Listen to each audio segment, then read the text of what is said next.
Pilipinas, magandang araw po sa inyo, ka-Coffee Luzon, Visayas at Mindanao. Kumusta po kayo? Maulan po dito sa Pilipinas, no? Pag-usapan natin itong 612.5 million pesos.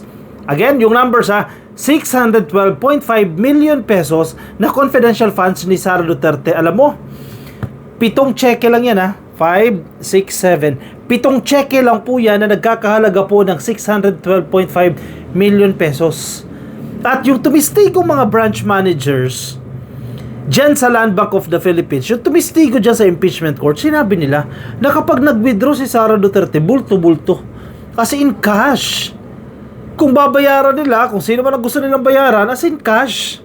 Para walang paper trail. Yung 125 million pesos, doon muna tayo sa sige, para maintindihan ninyo, paano nabuo yung 612.5 million pesos, no? Dalawa po yung opisina na pinag-uusapan natin dito. Office of the Vice President and Department of Education, kung saan secretary po si Sara Duterte. Dito muna tayo sa Office of the Vice President. Ang confidential funds po dyan, 500 million pesos. 500 million pesos at 4 na cheque. Okay Yung 500 million pesos, 4 na cheque yan, na ang laman po ng bawat cheque na ini-encash nila ay 125 million pesos. So matotal 500 million pesos.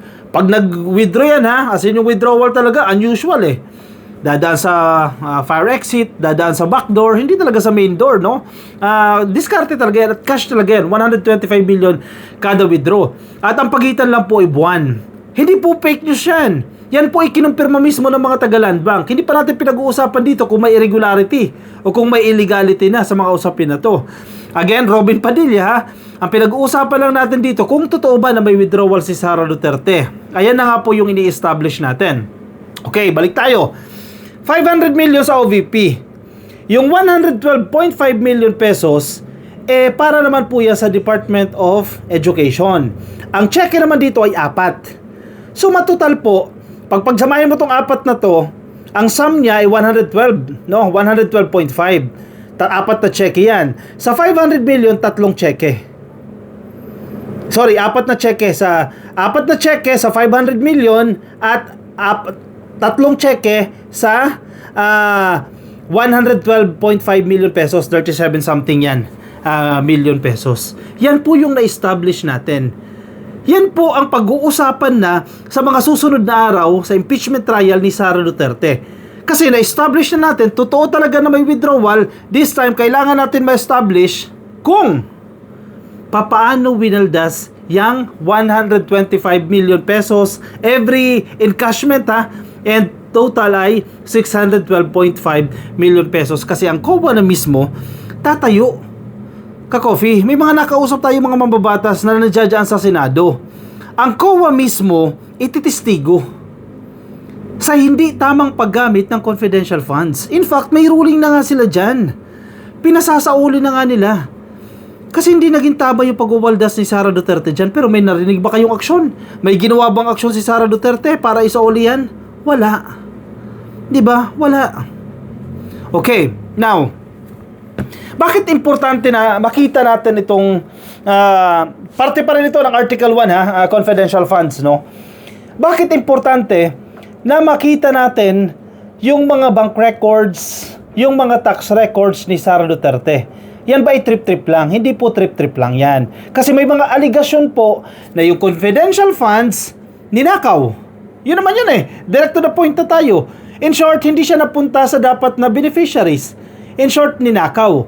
Ang susunod na tanong, saan napunta yung perang ninakaw? Titingnan sa mga bank records. Connect na yan. May ill-gotten wealth ba? Titingnan sa mga tax records. Baka, itong winaldas na to, itong 612.5 million pesos, baka yung kalahati niya nasa bank account ni Sara Duterte. Again, hindi yan fishing expedition. Dahil COA na mismo nagsabi, mali yung naging paggastos. Hanapin na natin ngayon nasaan yung pera. Buksan natin yung bank account. Kailangan natin maging transparent dyan. Bago ba itong policy na to? Hindi po. May precedent po yan. May pinagsusundan po yan. May mga previous situation tayo, may mga jurisprudence, ang sinasabi nila sa korte, no, jurisprudence, may mga previous decisions na pwede, definitely pwede naman talaga silipin yung mga bank records na yan. In fact, nung impeachment trial ni Justice Corona, tiningnan po yung mga bank records, yung peso and yung dollar bank account niya, at dun siya nabulilyaso. Dun siya nadali.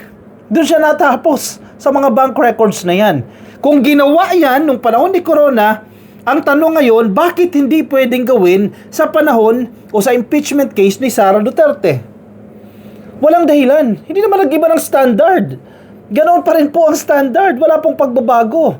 Yung transparency na isinusulong noon, yan pa rin po yung transparency na isinusulong ngayon. Wala pong changes yan. Wala pong exemption yan dahil si Sara Duterte yung ini-impeach. Dahil siya po ay isang anak ng dating presidente at siya ngayon ay incumbent na vice-presidente, hindi pwedeng silipin yung kanyang bank records. Malinaw na malinaw din naman yan. Exempted po ang impeachment cases. Ang impeachment trial, exempted po sa sinasabi ninyo bank secrecy law and data privacy law. Kasi ang sinasabi ng defense Ka-Coffee, may bank secrecy law tayo. Ka-Coffee, meron tayong data privacy law. Sa cases of impeachment, exempted po yung mga ganyang kaso. Kaya nga nag-grant Kaya nga binigay ng BIR Kaya nga binigay ng mga bangko yung mga tax records na yan ni Sara Duterte. Sa tingin ninyo, trip-trip lang ng mga bangko na ibigay yung bank records ni Sara Duterte after silang masumpina ng impeachment court? Yung pinakamagagaling na abogado, nandiyan din sa mga bangko na yan. Sa tingin ninyo, gagawin ng mga bangko yan, magpapakabopol sila dyan, ibibigay nila yung bank records ng walang maayos na batayan at walang matibay na batayan? Alam nila, at the end of the day, babalikan din sila. Sa tingin ninyo, gagawin ng mga bangko yan? Ilang bangko yan? 3, 4? Isa pa, ang mismong presidente na. Si PBBM na mismo, grinant na agad yan. Yung BIR, pinahintulutan na, sige, ibigay nyo na yung tax records na yan dyan sa impeachment court. Mismong si PBBM na. So, paano kayo lulusot dyan? Diba?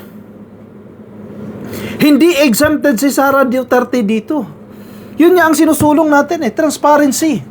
Kaya magtataka ka, ito, banggitin ko na lang din ito, si Alan Peter Cayetano, di ba? Noong panahon ni Digong, di ba may signature campaign pa yan? Unang-una pa siyang pumirma dalawa sila ni Digong Pumirma sila na magkaroon ng bank waiver, kampanya that time Pumipirma sila sa bank waiver na sige, silipin natin yung mga bank accounts natin para magkaalaman talaga kung sino yung mga magnanakaw. Sino may mga tinatagong yaman sa mga iba't ibang bank accounts. Si Cayetano, isa pa siya sa pumirma Sila ni Digong, nag-circulate online yan. Pero bakit ngayon? Yung pinaglalaban ni Cayetano noon na transparency, tinututulan niya na ngayon. Yan ang tambaluslos. Yan po ang ibig sabihin ng tambaluslos. Paiba-iba ng isip. Nasaan ang prinsipyo ni Cayetano dyan? 2016, ilang taon lang po ang lumipas, 10 taon lang ang lumipas, nagbago ka na ng prinsipyo. Hindi na pwedeng buksan ang bank account kahit na ngayon may impeachment case.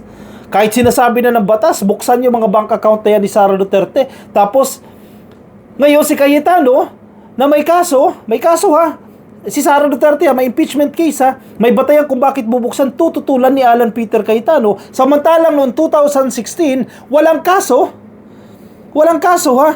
Siya mismo nag-initiate, nagpapansin siya. Ako pipirma ng bank waiver. Buksan niyo yung bank account ko. Tapos ngayon, biglang hindi na pwede. Ay, Cayetano, nasaan yung integrity mo? Diba? Ano pang mukhang maiharap mo? Wala na. Nabulilyaso na kayo dyan. Wala kang prinsipyo, wala kang integrity. Yung transparency na sinusulong mo ngayon, biglang nawala na ngayon. Okay. Anong remedies ginagawa ng kampo ni Sara Duterte? Technicalities. Kahapon lang ba ito? Nakita ko sa article ang sinasabi ni asawa ni Sara Duterte, si Mans Carpio, na kinakailangan daw po ng judicial review yung pagsasabulgar ng kanilang financial records. In short, hindi dapat impeachment court ang magdesisyon. Judicial review. Kailangan ng Supreme Court review. Kailangan ng korte ang mag-review dyan.